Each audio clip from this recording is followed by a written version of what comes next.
Michel Drucker entourait de nombreuses stars pour faire ses adieux à celle qu'il considérait comme sa sœur jumelle. Ce vendredi 24 juillet, le monde de la télévision française s'est retrouvé au cimetière de Montmartre, à Paris, pour rendre un dernier hommage à Françoise Coquet. Décédée le 20 juillet à l'âge de 83 ans, cette productrice extrêmement discrète était pourtant l'une des femmes les plus importantes de l'histoire du petit écran. Pendant plus de 50 ans, Françoise Coquet a accompagné Michel Drucker dans presque toutes ses grandes aventures télévisées. Champs-Élysées, Studio Gabriel, Vivement Dimanche. Elle travaillait dans l'ombre pendant que Michel occupait la lumière. Une complicité professionnelle, mais surtout une profonde histoire d'amitié.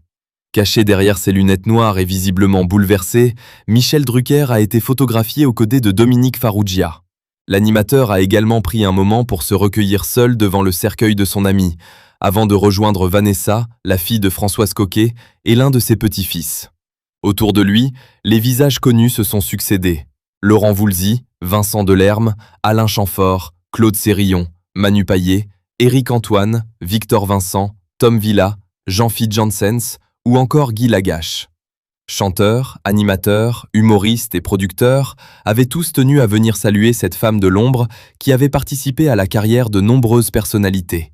Françoise Coquet souffrait de la maladie à corps de Lewy, une maladie neurodégénérative contre laquelle elle se battait depuis plusieurs années. Pour Michel Drucker, cette disparition représente bien davantage que la perte d'une collaboratrice. C'est une partie entière de sa vie et de sa carrière qui vient de s'éteindre. Une femme peu connue du grand public, mais que le monde de la télévision, lui, n'oubliera jamais.